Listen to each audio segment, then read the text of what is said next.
I'm Brad Grimes, and we invite you to join the winning team at the City of Dublin Natural Gas. And we'll give you a free 40-gallon hot water heater.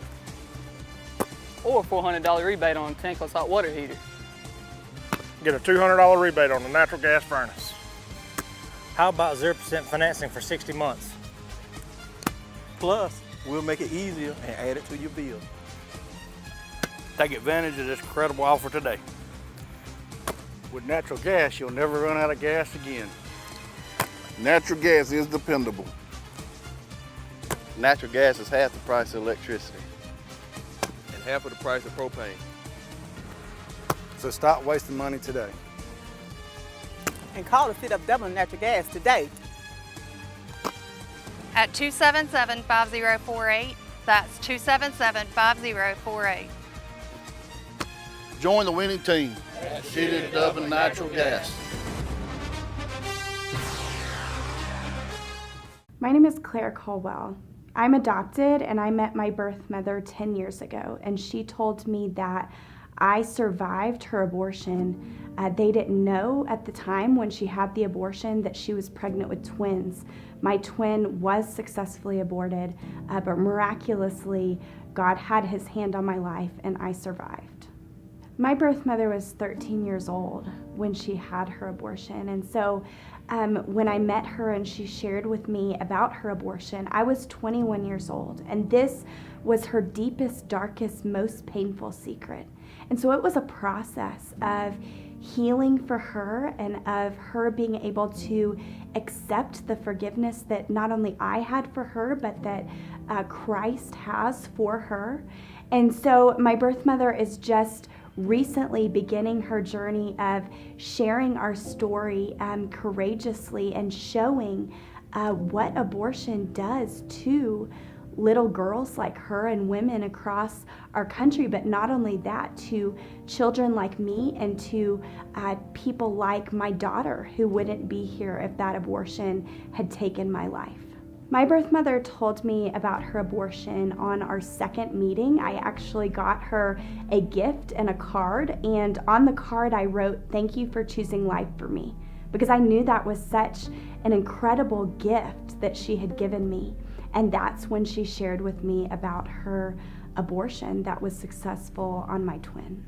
I had no idea that she would share with me that I had survived something that was meant to take my life. She had tears in her eyes and her hands were shaking, and I had never seen anything like that before in anyone's eyes. And I had no idea what she was about to tell me, but I'm so grateful because I was not only able to forgive her for having that abortion and that took my twin away from me, but we've been able to share our story so that eyes can be open to the truth and the reality of what abortion does. And so it changed me. It made me want to be a voice and to use my face and my name and my story to show people and show the world that babies do survive abortions and that we are human just like anyone else.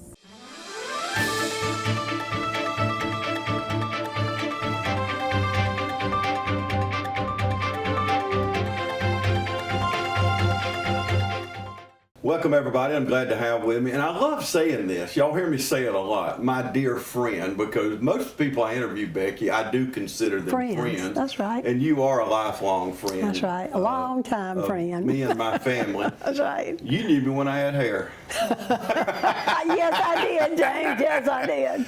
But anyway, it's always good to talk with you. And I called you last week because God has really just been dealing with me on what's going on in the country and really in the state of Texas with this new law and the Supreme Court standing up for them, and we just hope and pray what's coming is they strike down Roe versus Wade, and that's just been a prayer of ours. Yeah, absolutely. For many years. And I tell people, Becky, we have to pray past the natural. And we have prayed past the natural on this. It's been a long time coming. Yes. And it's not here yet, but we are praying that Roe versus Wade is overturned, aren't we? That's why I've had these on since our event. Each heartbeat matters. Yeah, absolutely.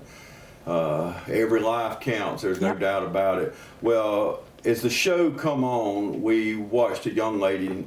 Her name is Claire. Yes. Powerful video we just watched. And her mother was 13 and had an abortion. Her twin sister was aborted successfully. But thank God she wasn't. I know, that was a miracle. What do you think about that video? I think exactly what you said. That's amazing. That's the favor of God upon a life. That 13-year-old, don't know her heart in the whole thing, but I understand. We see 13-year-olds here. We know it's not an easy decision, but never yet have I heard a parent or grandparent come back and say, I wish we would have aborted. Never heard it. Never. I've been here 20 years, never heard it. So that's just a wonderful testimony of the power of God. Amen. What's God doing in ABC right now? 42 individuals have chosen Jesus Christ as Savior and Lord this year so far. And 62 at-risk women have chosen life for their babies. So He's bringing more and more of the tough cases we've been praying for. And it's harder and harder, but we still have a higher than national average in those hard at-risk patients choosing life. Well, when someone say, when they come to Christ, we know the angels in heaven rejoice. That's right. How do the people at ABC rejoice in that? Oh, sometimes we do a dance. Sometimes we always rejoice because it is a big deal. We've got a scoreboard in the other room. We get so excited every time we can put a tick on that scoreboard, except for the abortion ticks. We don't get excited about those. Yeah. So when someone watching us right now that's contemplating an abortion, what do you say to them? They're scared. They don't know what to do. They're alone in so many situations. What do you say to that young woman or young man that is watching us right now? Well, to the young women out there, I would say there are over 3,000 places just like us in this nation. Find somebody you can talk to who will let you take a deep breath, get the facts before you make a choice you can't change. I've never talked to an individual who made the choice for abortion that was happy about that decision. To the young men, I would say man up and tell that young woman that together you can do this because children are a gift from God. There is no way that she can do it by herself. Yeah, yeah.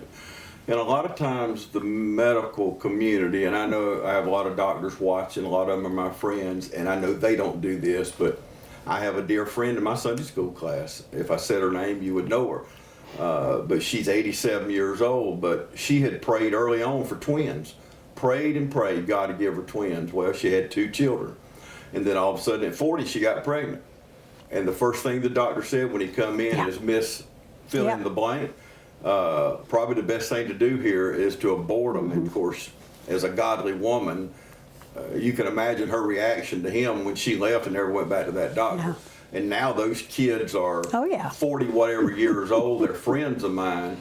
Yep, I know exactly who you're talking about. Yeah, she can't imagine her life without them. No, I remember the first grandparent that ever called me. They'd brought their 14-year-old girl, and New Year's Eve they called me and said, we had to call and say thank you because they were going to have an abortion.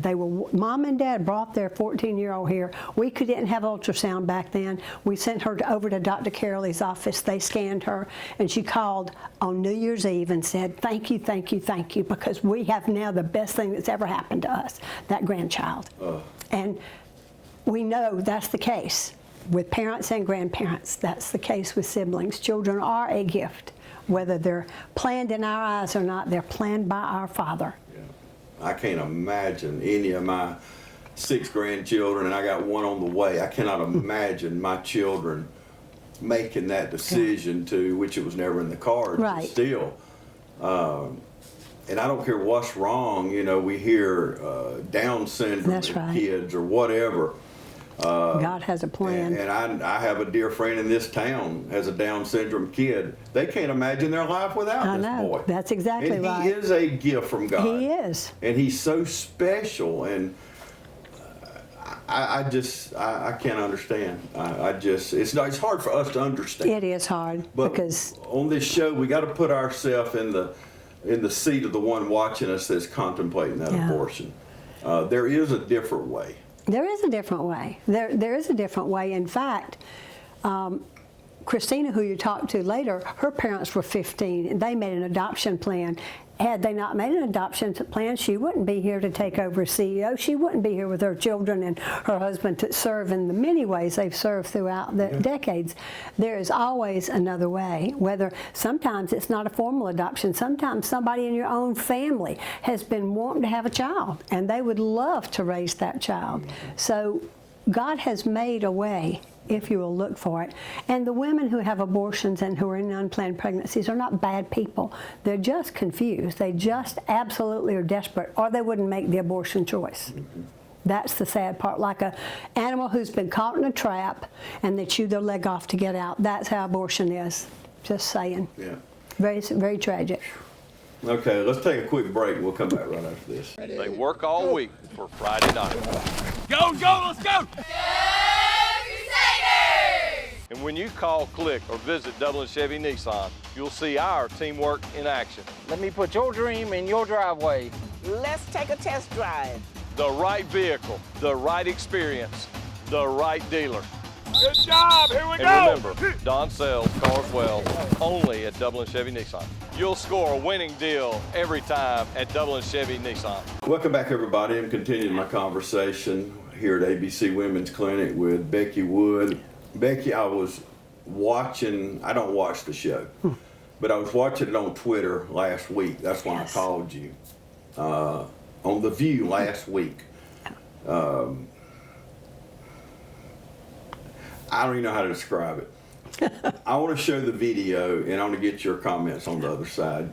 Y'all watch this from last week's on The View. Last week, Supreme Court allowed Texas law to go into effect that bans abortions after 6 weeks and deputizes private citizens to snitch on anyone who helps a woman get an abortion that she may need. 7 other states are preparing to follow suit with similar laws. Apparently the Republicans found a way to do this, but I have a question. May I pose it to y'all? Yes. So they made this law as if women are laying around trying to get pregnant.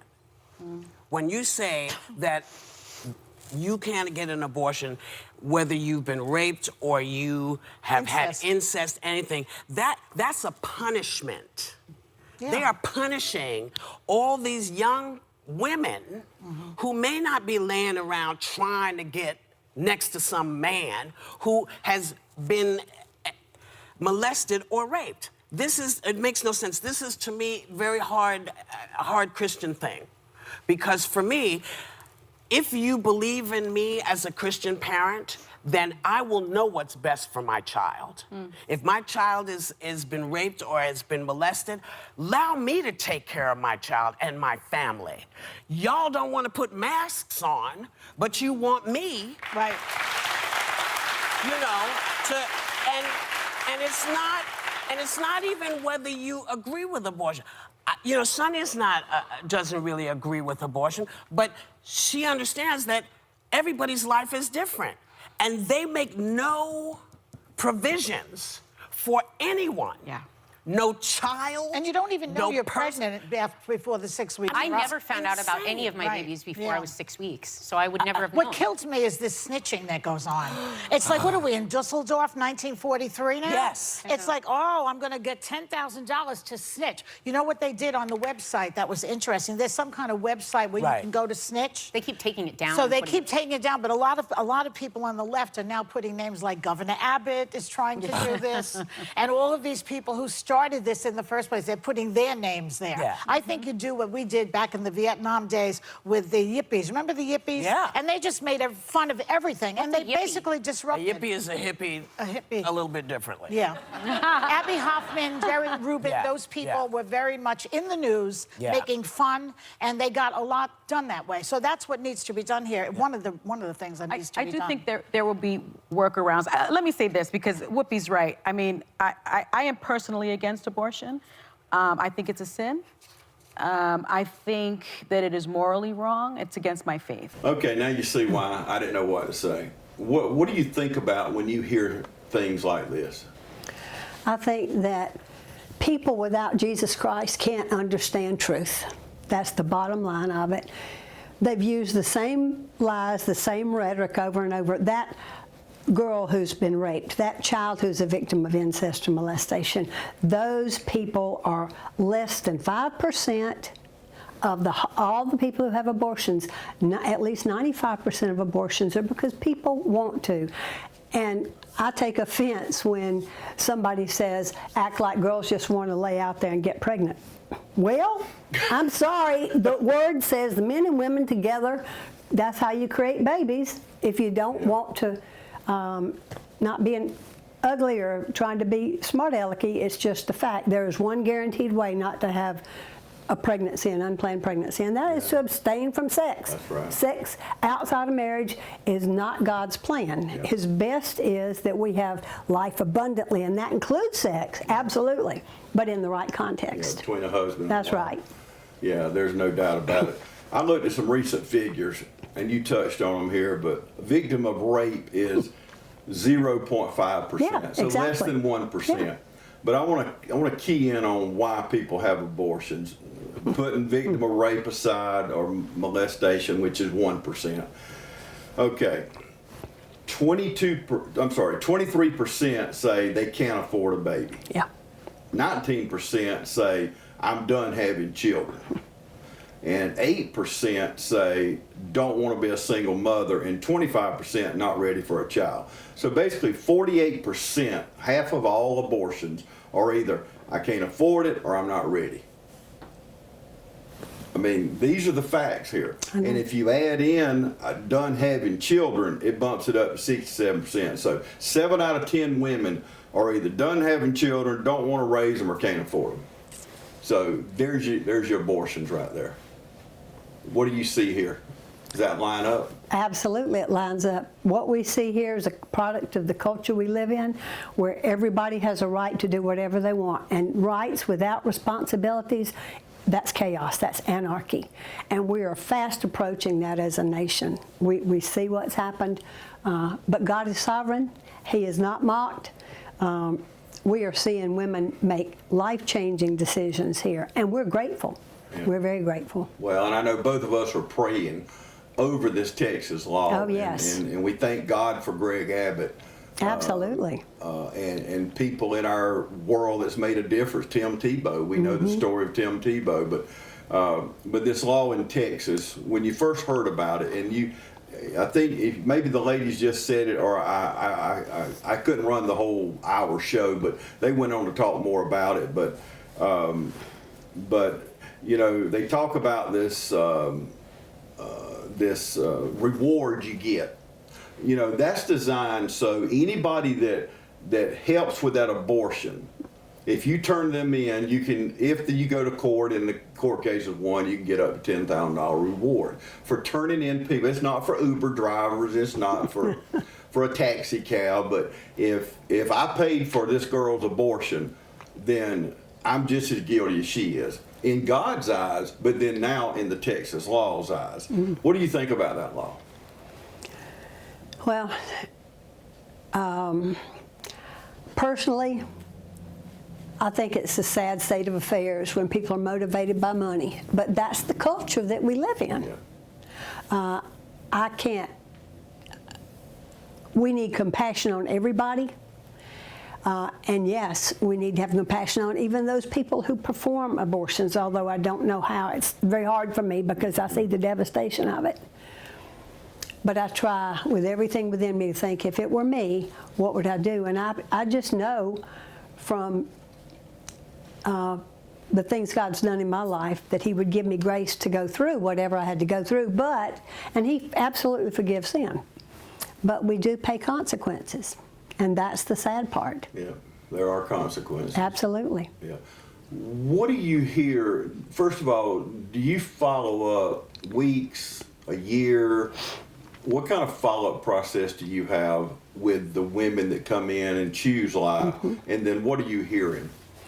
Oh my goodness, we follow up and we give each girl who comes so we can follow up with. Some change their number or move and that kind of thing, but we have a huge, because of our partners, those big rectangle laundry baskets full of baby items. And we give those girls those baskets and they're so excited. And the comments that we make, the comments that they make to us afterwards, they can't imagine life without them. One girl, said she gave me a reason to live. You know, I mean, over and over and over we hear that. Children are a gift, and if we will understand that and accept that and embrace that, no matter how hard it is, God's plan is to give all of us abundant life. But we got to believe. We got to come to some life-changing decisions and say, you know, I got to turn away from some things I used to choose, and I got to make some better choices. Okay, let's take a quick break. We'll come back right after this. Imagine a life-changing injury. Imagine the fear and unknown. The Houston Clinic Sports Medicine Team, the only physicians in the area with advanced certification in orthopedic sports medicine, treats sports injuries with innovative techniques. The Houston Clinic has helped nearly 1 million athletes live without pain. Imagine getting back in the game. Imagine the best game of your life. The Houston Clinic Sports Medicine Team.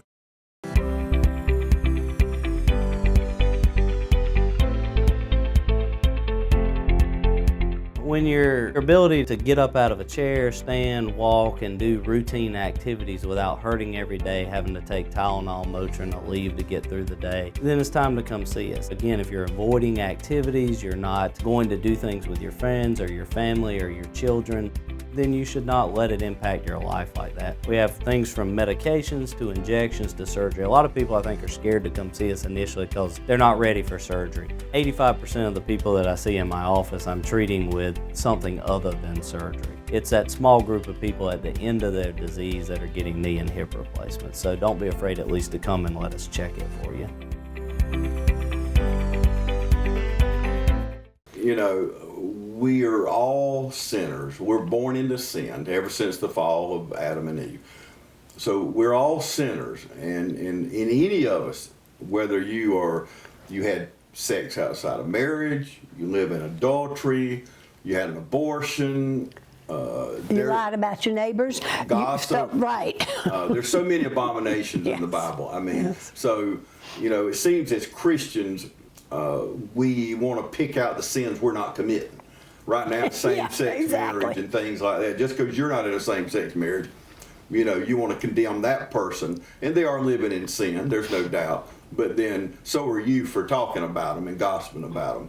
But we were all lost. That's right. And if it wasn't for God's grace, you and I or Christina, we're gonna have along in a little while. Any of us, anybody watching. So okay, you said that. Now, what about the ones who chose abortion? What do they say? Do you follow up with them? We do follow up with them if we can. Unfortunately, at this point, the largest percentage of those hang up the phone when they find out it's us. And that, to me, tells me that they're very guilty feeling, because otherwise, why would you not be glad about your decision and willing to talk about it if somebody's calling about your mental and physical well-being? Some of those come back. We do have post-abortion recovery. Christina's talked to many, many, many women, because she's a biblical counselor, and helped them get through that point of healing. Yeah. Well, I know throughout your life you have known women who had abortions. Yes. What is the biggest, because I've talked to women who had abortions, but I want to hear your answer, not mine. What do you hear from those women that had an abortion 10, 20 years ago? I wish I would have known. I wish I would have known. If I would have known that it was a baby, that this was the size it was, if I would have known that there were other options, if I would have known, one person would stand with me. People just want help. Yeah. You're standing there, are you standing there when they see that ultrasound? I'm not, but Pamela you have is. Been. I have been in the past, yes. And a lot of them change their decision once they see that. For real. I want to make sure that everything is clear, that my tiny little moment that I thought I would terminate this pregnancy was before I saw the ultrasound. That needs to be very clear. So all these thoughts were before I saw the sonogram. The moment I saw that heartbeat, changed everything. Everything. That was life. And that was her. Yes. Yeah. That's the single biggest tool we have in our arsenal. Well, Jesus is, but he's an all-encompassing. Amen. Yeah, amen. But, when they see that ultrasound, the look on their face, what's usually the first words out of their mouth? a gasp, a tear, I could never. Yeah, that's my baby. Yeah, they know. Yeah. Well, we just heard on The View the woman say, well, in 6 weeks, you don't even know if you're pregnant or not. I mean... That's not true. Yeah. You're a woman. I can't answer that. Our patients, and they're talking 6 weeks. Our patients come in as early as 5 weeks and 1 day, and we can see that heartbeat on that ultrasound machine. So, yes, you do know. And most girls know anyway. Most girls call us, some of them call us as early as 3 weeks. Yeah. Convinced they're pregnant because of various symptoms. A woman knows. Yeah. My daughter told me ahead of time, she said, Dad, I'm going to go to the doctor, but I know I'm pregnant. You know, this was early on. Yeah. And she told me, and I got to share this story with you and our viewers, but to make, you know, to talk about the positive side, but we were going to tell our families the next week. Nobody knew except she had told me and my wife, and of course her son was there when she was telling us. So we were at church Sunday, and Paxton, my youngest grandchild, had to go to the bathroom. So when we walk out the door, you've been to Bethlehem. Mm-hmm. You walk out the door and the congregation's looking at you. Matt's up there doing the announcements. And I'm holding Paxton. We get about the first pew. Everything's so quiet. Matt's doing the announcements. Yeah. And Paxton looks up at the congregation. He says, my mama's got a baby in her stomach. And my mom and dad were in the congregation, you know, and Mama leans over to Julie and says, is Jennifer pregnant? You know, so you tell a 3-year-old. Yeah, they're going to tell the world. He's out to tell somebody, just maybe not the whole church at the same time. That's but hilarious. Everybody, you know, just busted out in laughter, obviously, but he was so proud. Oh, yeah. As is, and you made me think of that, but as is these women when they see that ultrasound, aren't they? Yeah. That's my baby. That's right. That's my baby. That's right. It is week 6, day 6, Thursday, December 14th, and we're here for our next appointment. This is the heartbeat appointment, so this is the big one. And I would love to say I'm not freaking out, as I said I wasn't going to, but no, I'm still worried, nervous, scared. There we go, right there.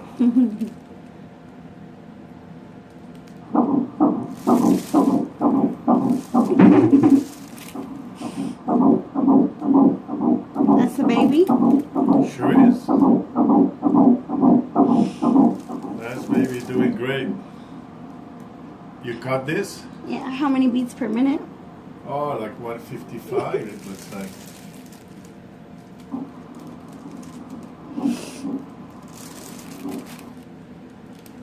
Is that the baby right there? Mm-hmm. Yes, ma'am. 1 second, I'll show you. It's grown since the last picture.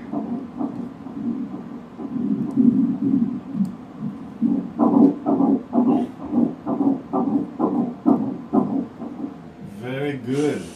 And I've seen my children be born, and when they, through a C-section, they come out of their mama's stomach, and there they are. And how do you, first of all, how do you not believe in life? How do you not believe in God?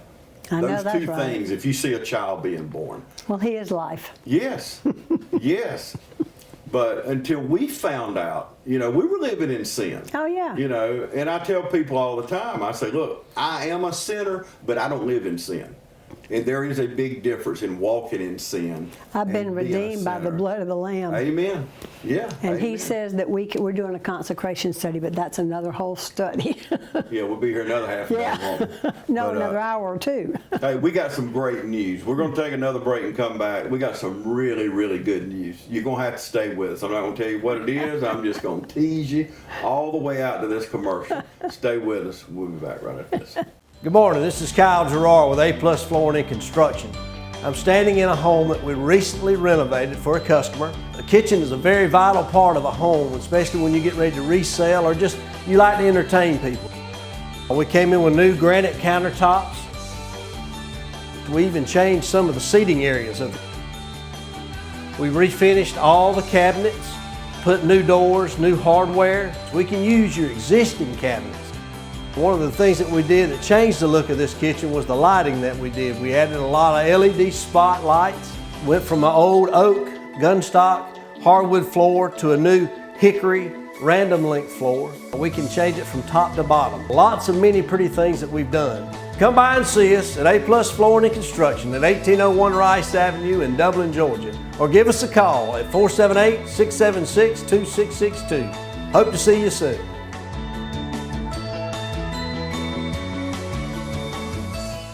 From humble beginnings with a desire to serve the Dudley community, Bank of Dudley has grown to 5 locations, serving Lawrence, Twiggs, and surrounding counties. Serving our community since 1905, the Bank of Dudley is looking forward to its 2nd century of community banking. Drop in today to any of our 5 locations: Jeffersonville, Dudley, East Dublin, Veterans Boulevard, and downtown Dublin. Bank of Dudley, member FDIC, and an equal housing lender. Welcome back, everybody. We're going to kind of wrap things up. Maybe not in my normal quick way, but we are going to wrap things up with Becky. We've got a great introduction coming up, but before that, you've had a long-term fundraising building project that you've been getting ready for, and how close are you getting there? What's happening? Well, we started in 2016 when the board voted, because we knew we needed, there are several reasons we need a clinic that's compliant with medical standards. This is a house, and you can't make it compliant without a major renovation. So we've started working on that in 16. We put it on hold during that time of expansion to the other clinics. But last year, or actually in our January meeting, that was the sole thing of the meeting. We've got to have that clinic addition. So they sent out a letter in April, and literally between April and now, we've raised the money. God has been so faithful. We upped the goal because construction cost increased, but we had a person come up and offer a matching $100,000 for dollar match. And we're going to break ground soon. We're really excited about it. We've already awarded the contract, and you should be hearing about a groundbreaking real soon. Good, good. Yeah. And it's going to be it is a major project. Major project. It is a major $500,000, yeah. over $500,000 yeah, project. It's going to change the whole look. Oh yeah, it's no out doubt. back, completely different. Oh, absolutely. So, and along with that going on, and that's really, you're focusing a lot on that. That's, but, we're really in a transition period here. You're going to be stepping down at the end of the year in the role that you're in now. Correct. So Correct. What's going to happen then? Well, Christina Coulter has been my right hand since 2015. And she has literally done every aspect. I mean, she's acted as counselor, she's acted as patient resources director, she's been receptionist, she has been my assistant, she has been center director. And when I told the board 3 years ago I was going to step down when I turned 70, they said, well, what's wrong with Christina? I said, you need to make a succession plan. They said, well, what about Christina? I said, what do we need to do to entice her to take that position? So we've been working on it for a while. She wasn't gung-ho to begin with, but God has really raised her up, given her an expanded view, and where she's going to take the ministry is beyond anything I could ever do. It's amazing, the gifts that she has and the way that He has raised her up to take that position in January. Yeah, you couldn't pick a better person. No, God did it. Yeah. He wanted her here for the long term. And what's cool is, there are a lot of coincidences, but she will have been in ministry 20 years when she steps up. She was at the Gainesville Care Center before she was here. Wow. So what do you feel like as this comes to a close? Because we're only a few months away from 2022. I know, isn't that amazing? I mean, I can't even grasp it yet, but so how does it feel to you on a personal level stepping down? Exciting, because I know it's in good hands, and there's not going to be the effect that you have with transitions a lot of time. This has been well thought out, well crafted. Our board was very wise to do that. And Christina literally she's been acting as CEO since June, making the decisions, making the hires, making those things. I've been busy with this building, getting that all done, funding our events, and putting together a magazine to celebrate 30 years next year, that's been my focus. I've done none of the day-to-day operations. She's done it all. So where does Becky and Bill go from here? We're taking some traveling time, some time personally, but who knows what God's got next. But I can promise you it'll always be about life, about Jesus. That much I know. It's bittersweet, I think. You've been a part of this for so long, and you're not going anywhere. You're still going. I'm still being involved. You won't be, like you said, the day-to-day operations, and there's a big difference in that, making the, all the little and the big decisions that go with day-to-day and the problems that go with it. But I think that's exciting. I can't imagine anybody else but Christina. In 2015 when she came, see, God already had that plan. 2005. That's God right. already had that plan. Oh yeah, he did. It was already planned, so. Well, I'll tell you a secret. I've been trying to get her to take this job for 10 years, just being honest. Because we need young. Yeah. We need younger. Yeah. And by the way, she's behind the camera while we're talking about her. I mean, you notice Becky will kind of point or whatever, but she's been behind the camera listening to this whole interview because she's stepping in our next part. We were just breaking this down into a part 1 and part 2, and as we close part 1, and then we're going to bring Christine in and talk to her in the next section. But I'm excited. She's excited. I know. Yeah. We've already talked before we went on the air today, but we wish you the best. I know Bill's excited. He'll have a little more time. Oh my goodness. Yeah. Every day. Yeah, Are you leaving early? Are you leaving? Yeah, and I've been noticing some of y'all's posts on Instagram or different places, and noticing you've already been doing a little traveling and doing some things. So that's just a prerequisite. That's right. Yeah, well, good. Yeah. Well, thank you so much for joining us today. Well, thank you. Talking with us. I always enjoy talking with you and letting our viewers know about ABC and about they do have a choice. Yeah. And Becky, a lot of communities don't offer this. I know. They have a Planned Parenthood office, but they don't have an ABC, whatever the name is, ABC Women's Clinic. Oh. And for those that are new to the community, they started out as Save a Life. In what year? 1992. 30 years next year. 30 years. Just in time to bring Christina in. That's right. For that 30th year. A new era. A new era after 30 years. Yeah. And then I'll talk to her in a minute, but she'll probably stay 30 years, won't she? And then I'm expecting her to stay. she just fell out of the chair is what that noise was. But thank you for joining us today, Becky. Thank you, James. Thank you for joining us today on Yes. TV 35.